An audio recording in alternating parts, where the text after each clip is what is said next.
Hey, everybody, it's Ron Johnson, and this is the Ron Johnson Show on Locked On Sports Minnesota. Hey, got a loaded show for us. We got March Madness. The Gophers hired a new basketball coach, but Juju Watkins gets hurt at USC. We're going to talk about that, and does this change the scope of NIL in college basketball for a lot of these athletes when they say how quick things can change? We'll talk about all that and much more coming up next on the Ron Johnson Show. Locked On Sports Minnesota podcasts. It's endless Minnesota Vikings talk with the diverse voices of your local experts. Now the Ron Johnson Show. On the field, in the broadcast booth, Ron Johnson is Minnesota sports. He's played with them, hung out with them, and grown up with all the big names in Minnesota sports. They're hanging out with Ron Johnson. It's the Ron Johnson Show on the Locked On Sports Minnesota podcast. And it starts now.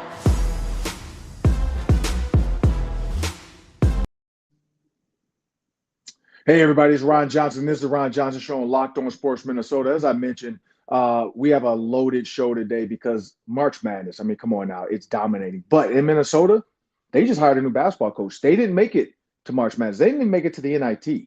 So that allowed them to hit the road, I guess, sooner and start trying to find their guy. But I'm Ron Johnson. My co-host is going to join me in a minute, Sam Exum. But I want everybody to know today's episode is brought to you by FanDuel. Right now, customers get $200 in bonus bets when your first $5 bet wins. What does that mean? Just bet $5. Make it something simple. Make it easy. Find a Timberwolves game that you know they're going to win. Pistons. I mean, I'm in Detroit right now. So maybe find a Pistons game that you know they're going to win. They're playing the Spurs tonight. Hoping to check that one out live and in person at Little Caesars Arena. Former teammate Javen Hunter, friend of the show, his son Jaden Ivey. He's not going to play tonight. He's still rehabbing. But I said I'm going to try to check him out and get over to a Detroit basketball game. But again, $5 bet. You win that first $5 bet, you get $200 of house money. Just go to FanDuel.com to get started. Well, as I bring my producer to the show, Sam, actually my co-host, my guy, March Madness, Sam. I don't know how your bracket's doing. We'll talk about that in a minute. But mine started out great. Gangbusters. I was out there. I would like my picks. I think because I have proof because Lauren Screenden, Chicago Bears, whatever day-to-day person. She does all their socials. She does their entertainment stuff. She's their program host. She's been on our show with Spice Adams. Lauren Screenden tweeted that checking the March Madness brackets feels like you're looking at your midterms for college and what your grades are going to be. And she does like a funny video where she checks hers and she's at 77%. So I made fun of her. I'm like, 77. I'm like, Lauren, I'm at 89 right now. I'm like, I think at that point my picks were like 28 out of 32 I had correct. Well, let's just say my second round did not go well. I am getting murdered. I think last time I checked, I was 75%. So that's like a C plus. Just not happy with some of these teams. Like I had too much faith in some of these teams. I don't know why I thought Clemson would do better than they did. I don't know why I put so much emphasis into I think I picked Missouri. Just a lot of the stuff. Like I just was hoping guys would go further than they would. I was trying to find I think are the Badgers still in it? I haven't looked at that one. I know I picked Wisconsin. I think the Badgers are still in it. I believe they advanced over BYU, I think. Yep. So I had Wisconsin in that one. But, now, I mean, my big thing is I need Florida to go. I need Duke to keep going. We'll talk about that in the Daily 3 with Cooper Flagg. And I need Kentucky. I also have Michigan State. So my 4 are still there. So I have time. I have time to catch back up in the end because, of course, everybody picked different teams to make it to the Final Four. So hopefully my Final Four I can make a comeback. But right now I'm not doing well. Sam, how is your bracket doing?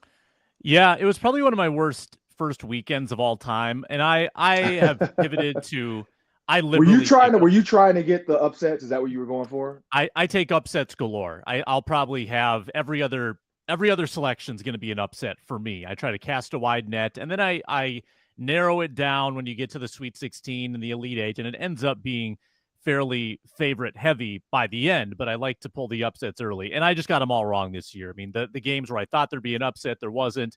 The games where I had the favorite, then that's where the upsets happened. So I only got about half the Sweet 16 teams. I think I have only one Elite 8 team out. That'd be St. John's, which was also a Final Four team. I don't know why I did that. I knew they couldn't shoot. And somehow I took them. But I think I've got my two champions, Auburn and Alabama. I've got one other Final Four team. Who did I take? Maybe Michigan State. Maybe it was Duke. It escapes me right now. Not looking good. The Locked On Podcast Network pool, I am in 69th out of 79. Ron, you are 30th, which is respectable, I think. And that's what I'm saying. Like, originally I was third.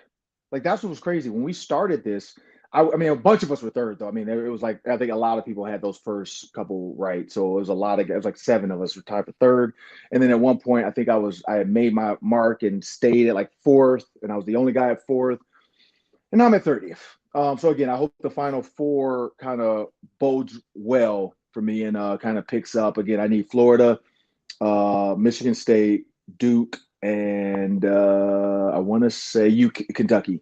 And I don't know. I went with the Blue Bloods. I don't know. So this is the thing, Sam. Would you consider Michigan State a blue blood? Like, are they in that blue blood conversation? Yes, I think so. Because I know people. So what about Florida though? Florida's tough. They've won it before with Joakim Noah, Corey. But they're not at every. They're not an every year team. Right. I would say no to Florida. They fluctuate. They're not quite the name brand as a Duke or a Kentucky. And see, the one that I'm so annoyed at this one. I don't know why I fell for it. I don't know if you fell for this trap. I picked Gonzaga over Houston. And I think that's the one that's going to be detrimental to my bracket because Houston's going to go a little bit further than I expected. I knew they were a good team, but I just expected Gonzaga to do what Gonzaga does and show up. Like, Gonzaga every year finds a way to show up. UConn, disappointing. Same thing. They lost. I don't know if you saw the Hurley rant in the tunnel, basically like yelling at another coach, getting ready for his games. And I hope they don't F you over the way they F me over, blah, blah, blah. And, now people are putting his picture up next to JJ Redick saying, well, if you had just taken the Laker job when they offered it to you, you'd have LeBron and you'd have, what's his name? Luka Doncic. So you'd be coaching a dynasty versus getting knocked out, trying to, prepare for your three-peat. There's a lot of, I guess, storylines in there, Sam. But the one that stands out for me, Minnesota Gophers. They hired Niko Medved. So Niko Medved, former Gopher, like he's an alum, was with Munson, 97 and 99. He also he went to Colorado State, which was most recent, right? That's where he just came from, right? Colorado State. Yeah, they lost in the heartbreaker to Maryland in the second round. Oh, yeah, where it could have been a travel. Everybody's saying because I don't know, like the Crab Five. Is that what they're calling themselves, right? The Crab Five. Have you seen that? I saw that term, but I'll be honest, I don't know what it means. What that is? So they have 5 freshmen. So they're instead of the Fab Five, they're the Crab Five. And so they have 5, All-American / great players that came to Maryland this year. And the only reason I know the story is because I watched that game, their first game, and Jalen Rose was doing the broadcast. And one of the players came up to him and said, hey, can we get a picture with some Fab Five guys with the Crab Five guys? And so that was the story. They kept going back and forth about it. And then Jalen Rose had a great anecdote, which basically, and I've said this numerous times, people will remember you for the Crab Five more so than they'll remember if you lose in the Final Four. And so Jalen Rose talks about that because they never actually won a national championship. People don't realize that. Like, a lot of people that don't know the whole Fab Five story. I mean, I grew up in it. I'm here in Detroit. This is, born and raised and played with Dave Weber, Chris Webber's little brother, played, in the same gyms as Jalen Rose growing up. And so when you hear the story about Fab Five, they never won, but they were the Fab Five. And so they're famous off that, and they had they didn't have NIL back then. I mean, I could only imagine what their NIL would have looked like. Probably more than the money they actually took from the guy. Because it was a rumor Chris Webber got $100,000, Jalen got $100,000.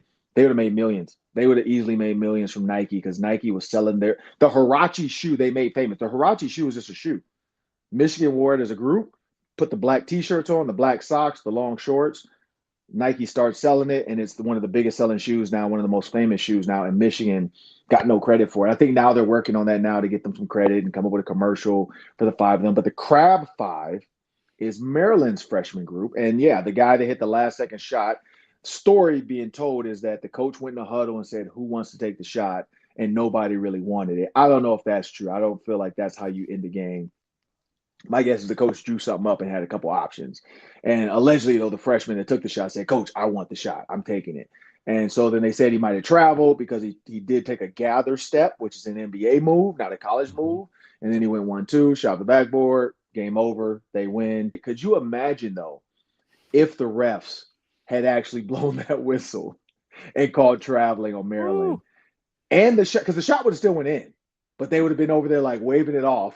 It's no. For those that on YouTube, watching on YouTube, please go to YouTube. You'll see my ridiculous referee. But I think that's how they do it. They like wave you off, wave it off.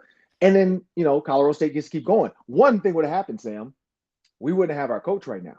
The Gophers would not have been able to pick him up because he still would have been coaching and moving on to the next round. But he was at Colorado State. He was at Furman. And so proven head coach, proven winner, has gotten to an NCAA, has gotten Colorado. Now, again, Colorado State doesn't play in the Big Ten. So the Big Ten is a different beast. My guess is he'll probably get some of the Colorado State guys to transfer and follow him, because it's a bigger school and he probably knows the guys that he would want and that would fit within a Big Ten scheme. Because we know this, you look at guys that went to small schools and go to the NBA, like Damian Lillard, guys that don't get big time school offers out of college or out of high school, and then they go to college and they play well, they go to the NBA and they're killing it. I'm pretty sure there's maybe a Colorado State, one or two guys there that the coach knows that Niko's going to maybe say, hey, hit that portal, I got you.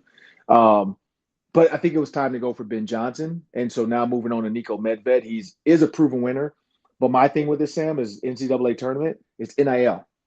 When you see stories like St. Francis going D3 because they feel like, nobody knows why.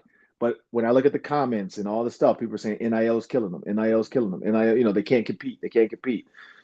They did make it to the first four, but just my thought in this with Niko Medved, I think the Gophers got a proven coach, a proven winner, and it seemed to do well recruiting at Colorado State. Coming to the Big Ten is different, but he does have ties to Minnesota, went to Roseville High School in Minnesota, and so maybe that's going to help, some of these Minnesota kids. So we'll see. I don't know. What are your thoughts on Niko Medved? Yeah, I like the move. Certainly knows Minnesota, loyal to Minnesota. I don't think there will be a lot of talk about him jumping ship at the first opportunity like we've dealt with before. Mm-hmm. I don't know how to feel about the NIL situation. I think that Mark Coyle has said he's committed to increasing spending on the basketball program. So if that's the case, then you just need a good coach, because if you have the money to go get recruits in the portal, you can put together a respectable group of basketball players. You can put together a roster. Then you need a good coach to coach them up. So I think the portal, it's actually so out of control, Ron, that it gives the Gophers a chance. They don't have to totally rebuild and recruit a whole new class and start young and develop. They can kind of skip steps. Teams that get new coaches don't need to restart as they did maybe 10 years ago. They can actually go hit the portal, bring in some guys that Medved likes, and put together a roster. So I think that it comes down to how much money are they going to be given by the athletic department to go get recruits. That's really that's what it comes down to in my mind. What do you think?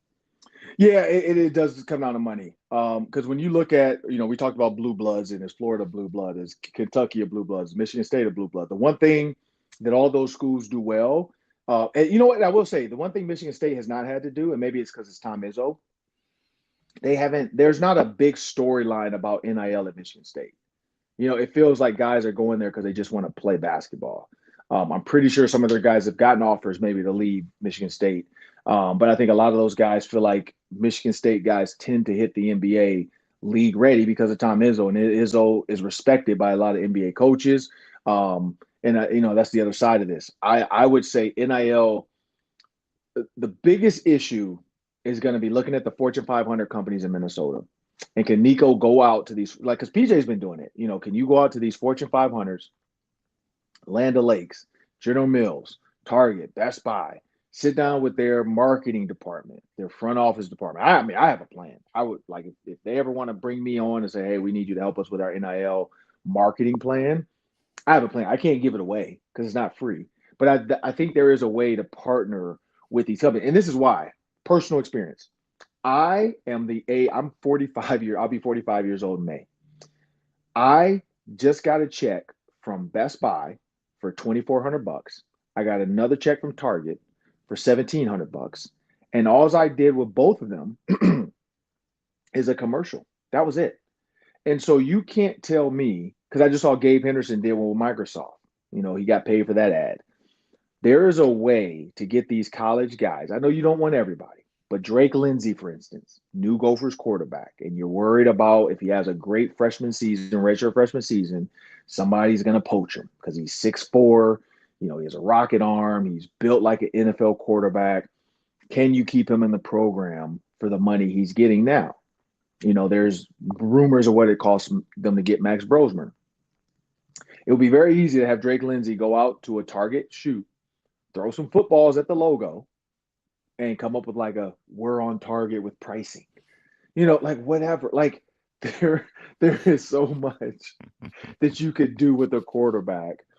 And you could even like put the NFL Combine spin on it. Put the blue chalk from the what's that thing called? From the pool table. Remember old school, they used to put the blue chalk. Now it's all digital and the guys are throwing footballs and it hits the thing and it moves. But back in the day, you remember there used to be blue chalk on the football when Peyton Manning and those guys did the combine or the Pro Bowl stuff. And they would blue chalk. Boom, that's a bullseye. Boom, just have Drake Lindsey do some stuff like that. Maybe run around the department, throw a football at signs and knock down the pricing. Walmart, you could roll back pricing with Drake Lindsey. He just throws a football. Prices roll back. There's so many things you could do. I mean, you could have him run around the store and hit employees that are wide open. Like, I mean, there's a lot. So, and my point is with basketball, you can shoot baskets into a Target. You can have some top guys come and say, hey, we're going to give you 10 grand, 15 grand, 20 grand, whatever it might be from Target. We're going to give you this amount from Best Buy. We're going to give you this amount from General Mills. But now those companies are actually using your name, image, and likeness. That's the one issue I have with NIL right now. Half these guys getting money aren't doing commercials. Like they're not using their name, image, and likeness. So is NIL going to be a problem? I think so. Can Mark Coyle figure it out? I think Mark Coyle with Niko Medved, they have to go to these companies and come up with a plan on not only just to ask for money, but how do we help you? Like, how do we create a Super Bowl commercial for you guys? Like you look at Georgia, you look at Florida, you look at their football players and the Raising Canes. There's a Raising Canes on campus. The Gophers should be there doing stuff. Those guys are doing those national commercials and getting paid to do it. That's name, image, likeness. Just giving a guy 80 grand to come play football, that's just paying to play. And that's why I think eventually, if this is where it goes, college football from a Power 5 perspective is going to get taken out of this amateurism. And it's going to become, I don't even know what you want to call it, like the minor leagues of NFL football. Like you're in the minor leagues, you're going to get a minor league contract. We're going to fly you around the world. You're going to get a scholarship. You're going to get money to go to school, but we're going to also pay you to be an athlete and be a part of our program. So I don't see a lot of commercials happening. That's why I wonder, is this name, image, and likeness? Because the whole point, Sam, if you remember this, was the O'Bannons and college basketball games. Like when they were at UCLA, they were national champs, all this other stuff, and they were getting $0 from all the stuff people were doing with their name. And they're like, well, why aren't we getting paid? And then college football, the game, all these players start getting checks because everybody wanted to go back and get money. That's what it was supposed to be for. Video games, T-shirts, jerseys, Eastbay. Eastbay's not a thing anymore. But Amazon, if you sell my jersey, I should get a percentage of it. That's what this was for. Now it's just, hey, here's $100,000, come play basketball. So that's why Niko is going to have he's going to have a little bit of an uphill battle.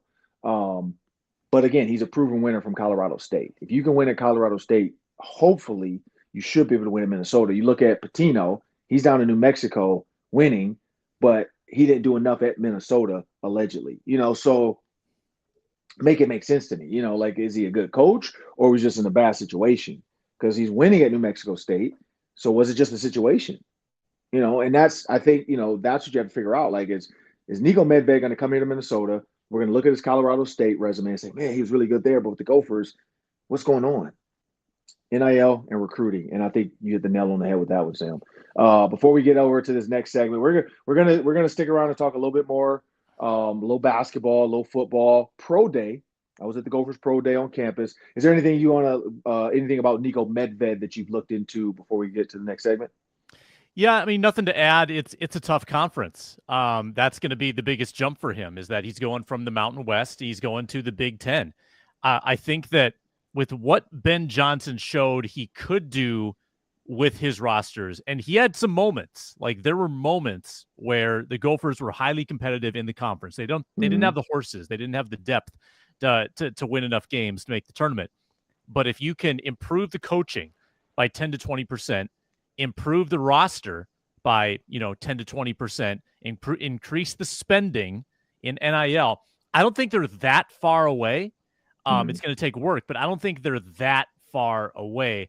Again, there's a very fine line between being a loser and a winner in sports. I think the Gophers just need a little bit of a push, and I think that Mark Coyle can help with that, with the NIL spending. And then if Medved can just coach them up maybe a little bit better than we've had in recent years, I think that'll be enough. Yeah, and I think it comes down to coaching. Like I think Ben Johnson did a great job, but again, I think he was limited in what he could do. I think he was limited in his knowledge of a head coaching role. It's one thing to say, like, it's tough to look at where he came from and then where he had to go to. At least Niko has had a stepping stone of like each level, and now it's like, okay, I'm ready for the big leagues. Jumping into the Big Ten, like, Deion Sanders even went to Jackson State first before he went to Colorado. If Deion Sanders went straight to Colorado, he might not have had the success because he wouldn't have known what to do. He learned at Colorado. PJ Fleck learned at Western Michigan. He comes to Minnesota. He's ready to go with his plan. He learned with the tempo. You got to learn to get to where you're at. And I think Ben Johnson just kind of was, it was a great story if it had worked out as a former player.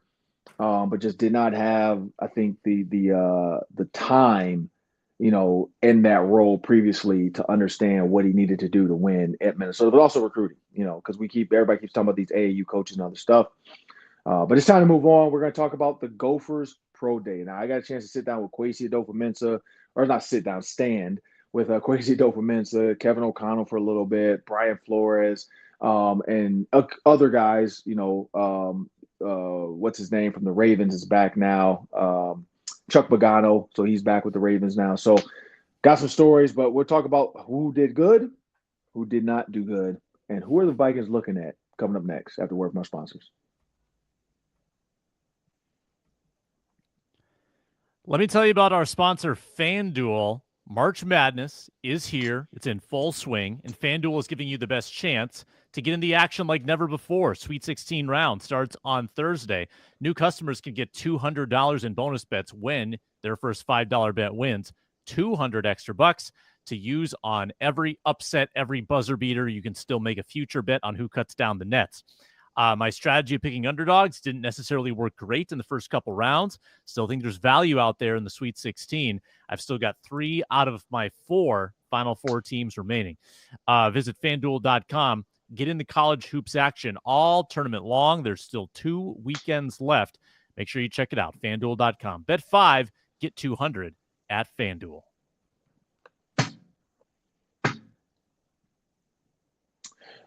Well, now it's time to talk about the Gophers Pro Day. So we know about Pro Days, right now in Minnesota, across the country.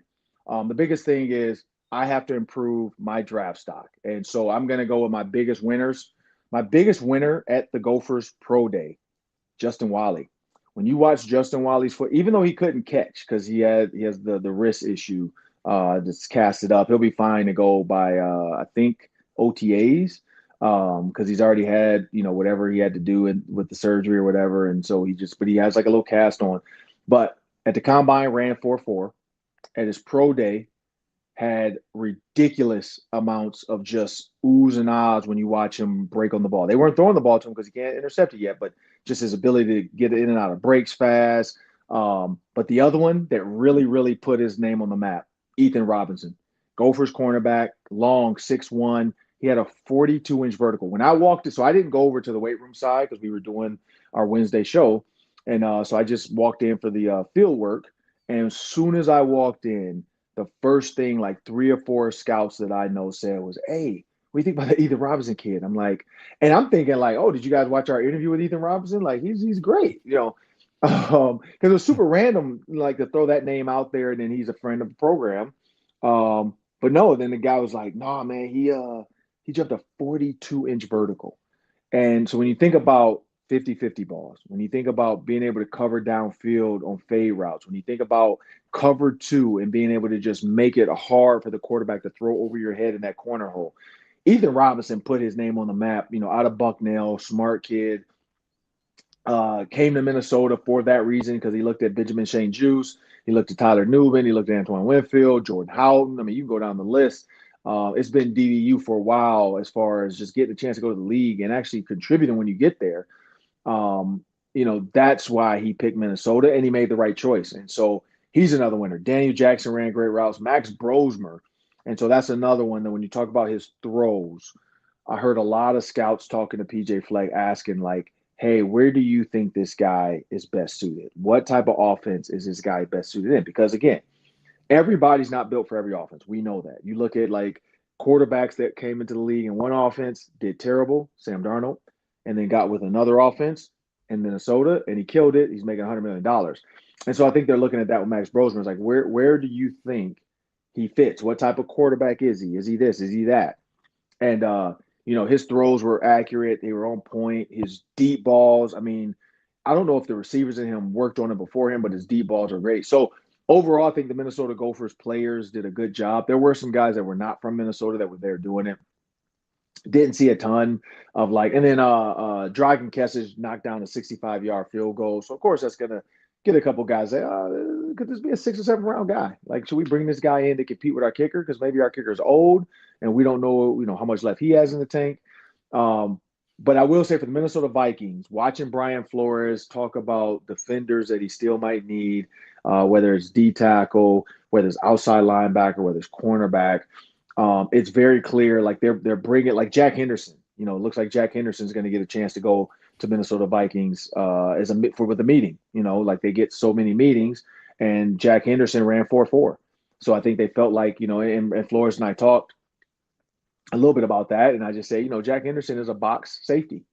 He's a Josh Metellus clone. Like, he's a guy that could be in the box because we know he likes to keep safeties on the field. And so I could easily see Jack Henderson, if nobody picks him up, the Vikings might bring him in because he fits what they want to do with a nickel safety. He fits that guy that can play kind of linebacker or safety, did it for PJ Fleck.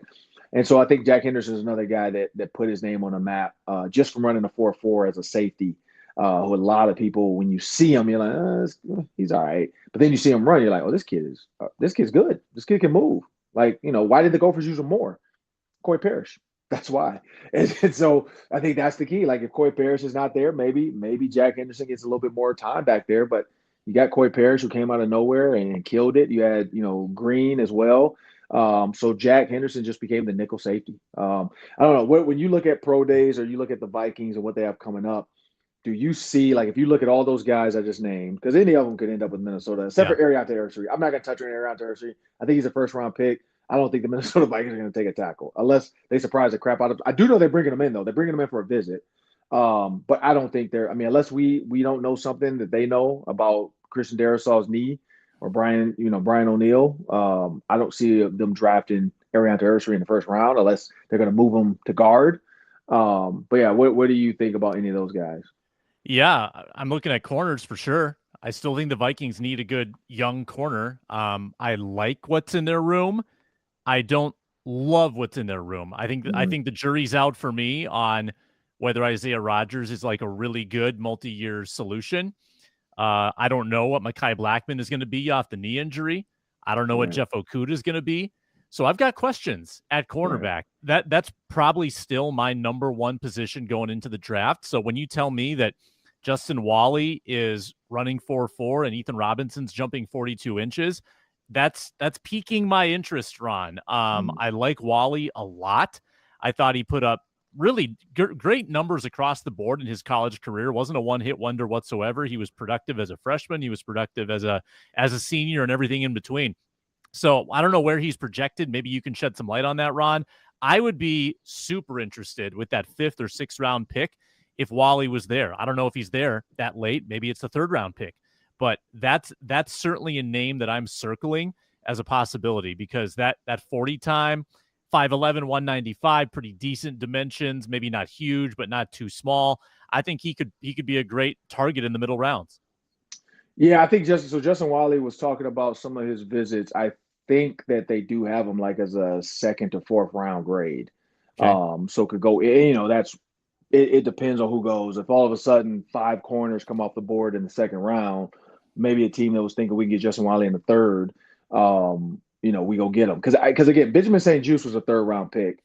And I'd say Justin Wiley is a little bit better, like just a little bit better ball skills, a little bit better true cover corner guy.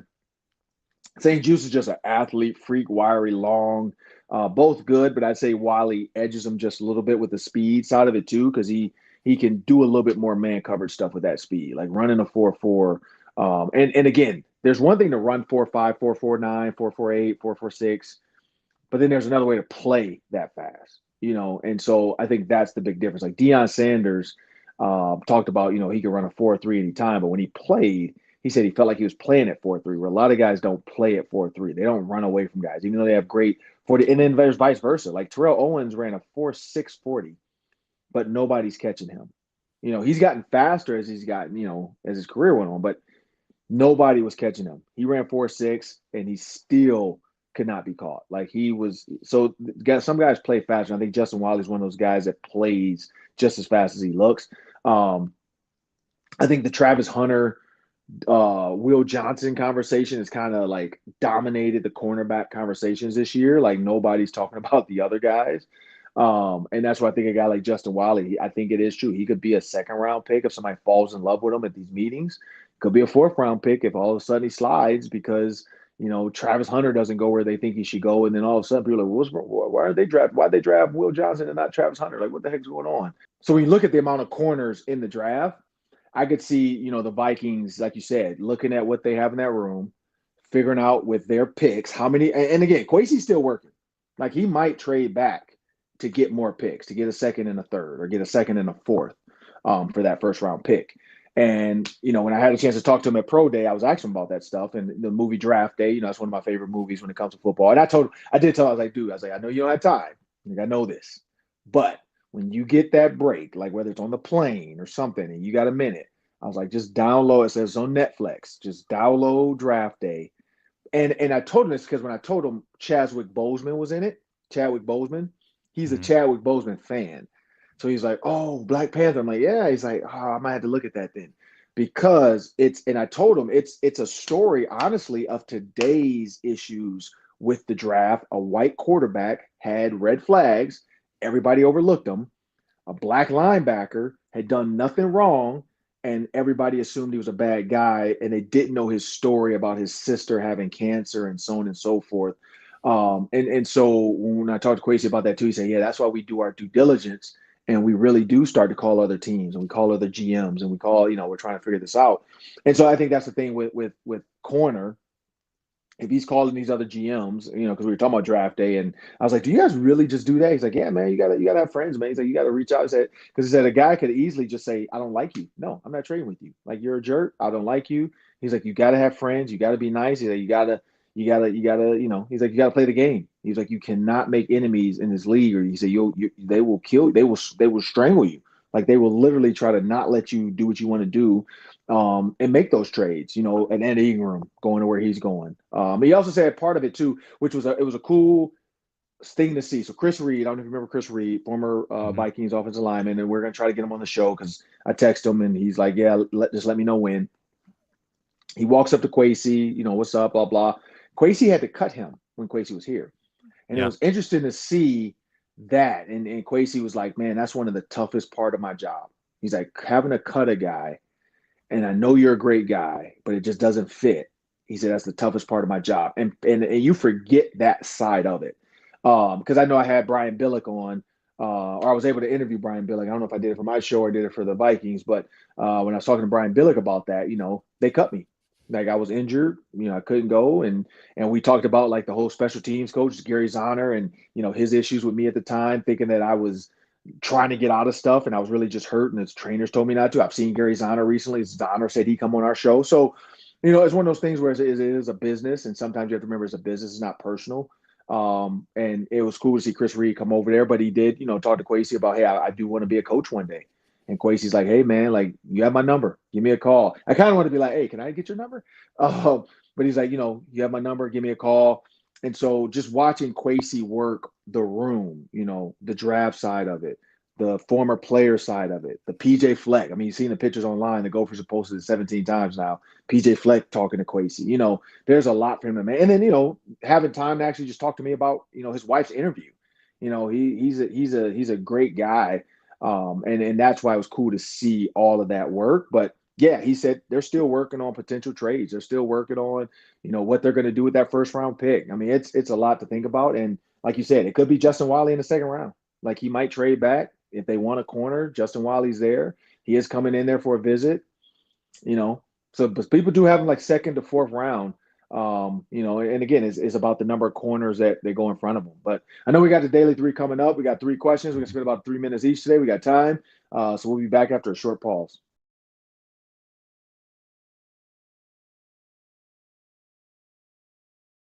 And now it's time for the Daily 3. That's 3 questions, 3 minutes each. Take it away, Sam. Ron, the Vikings have been linked to Ryan Tannehill as their backup quarterback. Now, he didn't play in the league last year. Mm-hmm. Before that, he was being phased out of Tennessee. He had a good run with the Titans, but he's 36, 37 years old. What would you think about Ryan Tannehill? Can't talk. Ryan Tannehill. As a true veteran backup quarterback. Now, again, we've given age old guys times. Joe Flacco has been a backup. He's old. I actually so here's why I like Ryan Tannehill. I know he's not what he used to be. Ryan Tannehill, if you don't remember, he was like jumping over, doing the Jordan post. He was Josh Allen before Josh Allen. Like, Ryan Tannehill just did not get to a team like Buffalo with weapons. They traded away his weapons. I mean, Vrabel to this day is probably still pissed off about that. Like, they got rid of all his weapons, whether they didn't draft the guy they wanted or they traded A.J. Brown to the Eagles. Like, that trade, when that happened with Vrabel, you could see he's like, are you kidding me? Did you really just trade away my best player? And so Ryan Tannehill got screwed. Let's be real. And I think they were trying to go a different direction. So they started to just move on from that offensive look and say, hey, we're going to start all over again. But Ryan Tannehill gives you the ability to run, old school, like when he was, similar to J.J. McCarthy, probably not as mobile. But again, finding a backup that knows the NFL, knows the league. And if you remember, so a little bit of, I don't know if you remember this. Do you remember who his offensive coordinator was at Tennessee? LaFleur? Nope. Arthur Smith. Arthur Smith. The Falcons head coach. So Arthur Smith was known for his shifts and motions. So Ryan Tannehill, because I remember I looked this stat up. They at whatever year that was when Arthur Smith, right before he went to the Falcons as head coach, he led the league in pre-snap motions and shifts. So Ryan Tannehill has the mental capacity to understand what Kevin O'Connell and Wes Phillips are trying to get with their shifts and motions, and being able to bring that and show J.J. McCarthy what he's seeing when something changes. So I like the move to bring Ryan Tannehill in. I don't know. What about you? I would like it more than anything else on the market, like Carson Wentz. I would like it more than Drew Lock. I would like it more than Aaron Rodgers. I think that this is a decent move, even though he's been out of the league for a year. With the Vikings roster and their coaching, I think the Tannehill would be a really good fit. And he's not going to ask for a lot of money, being out the league for a year. No, probably not as expensive as Daniel Jones would have been, who strikes me as a similar type of quarterback. Next in the Daily 3, Cooper Flagg is moving to the Sweet 16. He's pretty much the consensus number 1 overall pick. Do you think he will be an instant star in the NBA, Ron, after what you've seen from him this season? Star, yes, but great player, no. I think he'll be a star. I think he'll have all types of, like, he'll have a shoe probably or something, a signature shoe with the company. But I put him on like the Zion Williamson kind of trajectory. Like, if he works out, gets stronger, gets better, stays focused, which I think he will, because you look at his mom and dad and how they've treated him since high school. I think he can be a star from a like marketing perspective.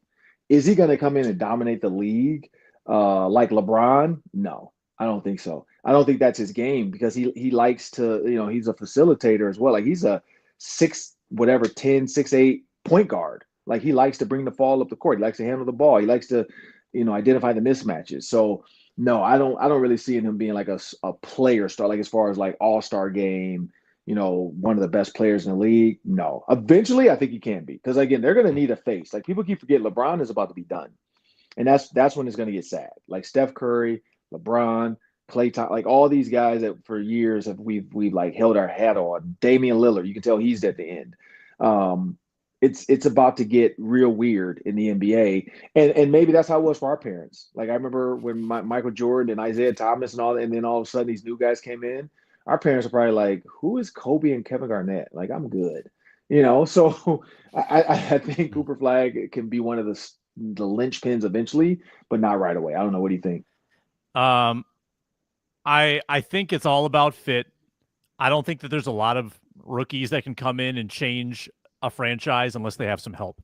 So tell me, who's the team? Who's the team he's going to go to? By the way, yeah. Here's the question: the 4 likeliest teams to win the lottery: Pelicans, Hornets, Jazz, Wizards. Where would you want him? Oh, Pelicans, Hornets, Jazz, Wizard.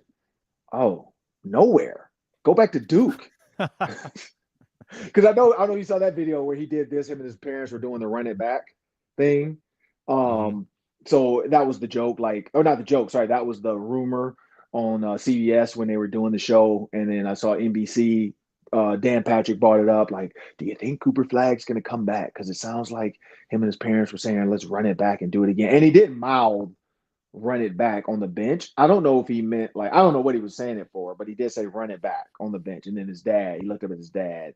And his dad kind of did let's run it back. So I don't know if that's something else that people are looking into it as if like he meant come back to school because it was their senior night. He wasn't a senior, but it was senior night at the indoor with the crazies, and he was talking about that. Like maybe it was that like, oh man, it's such a cool experience. I love to do it again. I don't think he's coming back when you can be the number 1 overall pick. But of those 4, oh my god. Oh, so I would say no to the Wizards.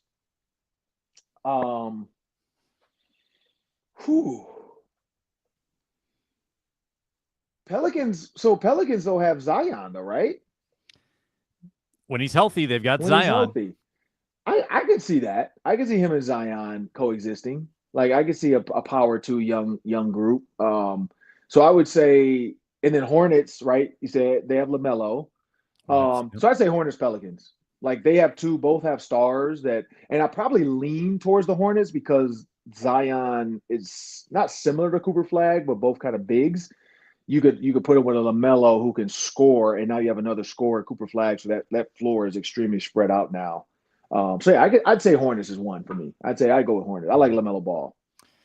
Yeah, our CEO at this company is the voice of the Utah Jazz, so just so he's happy, I'm going to say Jazz. We want a happy CEO around here. It'd be nice to go to Jazz, but and the one thing I will say though is Utah's a great place for him. To be honest, like Cooper Flagg probably fits in well out there in Utah. Because I know they talk about John Stockton, Karl Malone, and some. I don't know if you saw the Mad Max, Vernon Maxwell stories about Utah. So I feel like Cooper Flagg would fit out there. Last one, really terrible story from women's college basketball. Juju Watkins goes down with a torn ACL in the NCAA tournament, so she is out. And we'll end where we began, Ron, just with this story. It brings up questions about should women be able to go pro earlier? How does NIL work when you get hurt? What are your thoughts on this story? Yeah, so it came up before too. Remember Paige Beckers the year before got hurt as well, and so that was the thing. And she could have come out early technically because she was in her 3rd year, but 4th year, she got hurt already.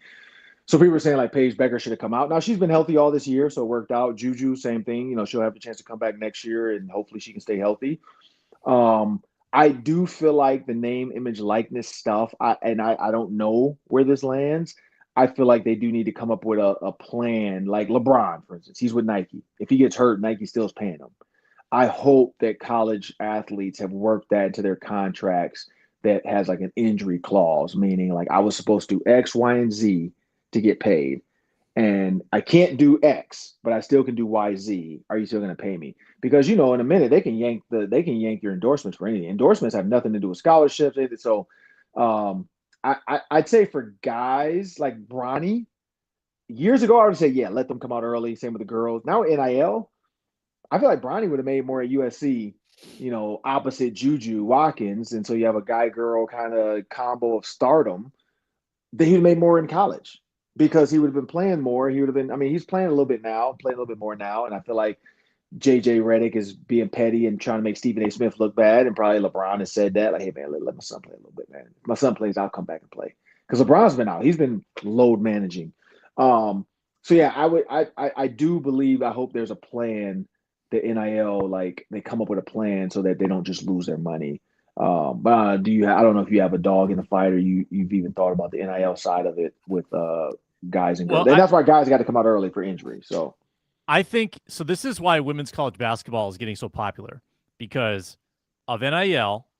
There's incentive to stay around and stay with one team, and because you can't go pro until after that third year, we actually have gotten to know some of the players. Some of the elite players have built an identity at a school, and we've been able to follow them, and they're getting paid. So it's good for them.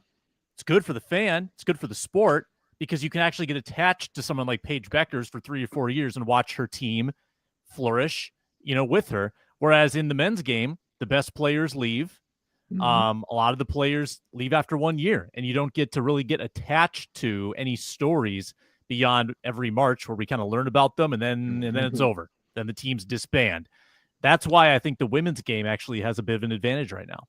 Yeah, no, I think they do. I don't know if you saw the FAU, Florida Atlantic team, that 2022, 2023 went to the Final Four, I think, or the Elite Eight or something like that.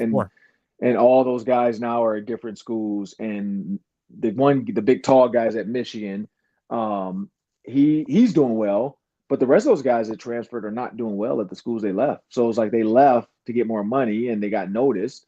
For one guy, it worked. For the other three, it did not. And so you could say, hey, you have a 1 in 4 chance of if you hit the portal, it's going to work out for you. Because even like Josh McCown with football, his son was thinking about hitting the portal. And he said he kind of talked to PJ Fleck about it. And PJ advised him, it's probably not a great idea unless you know exactly where you want to go and you have these conversations already. And so that's why the portal is not always the best place for some of these guys. And you're right, staying with the program, you're going to make more money. You're going to have a chance to keep winning. And winners get money. Like you go to the Final Four, you go to the Elite Eight, you have a chance to get in these. I mean, the kid for the equipment manager for the one school that carried the boom box, he just got an NIL deal because of his aura. They were saying he has such a great aura. I don't know, but somebody gave him an NIL deal because he's a student manager, so he has to, you can't just have a job. But yeah, you got an NIL deal. So I think there is something to that, but we'll see what the future holds, where these college players go and how they handle it, and how the NCAA handles it. Because I think eventually they're gonna have to turn, like, the amateur has to come off. You're just gonna be paid athletes that are gonna be minor league players, and probably just football, basketball. I think is the only 2 sports that this is really affects. Like the rest of the programs, it doesn't really matter as much. There's probably a couple guys from Texas that run a 9 flat, 9 whatever in the 100 already in high school. Those guys are gonna get money to go to college and run, but not a ton. There's not a ton out there. But I'm Ron Johnson at Sam Exum. This has been a Ron Johnson show. I want to thank you guys for joining us. Make sure you subscribe. We're almost at 10,000. We're over the 9,000 subscribers mark. We're almost at 10,000. Please make sure you guys subscribe. Go to YouTube. Free email, just free with your email address or app. Tell your friends that we're here because football season and the draft is coming. The draft is coming, and that's what we're super excited to see who the next Minnesota Vikings are. Thank you guys and have a great week.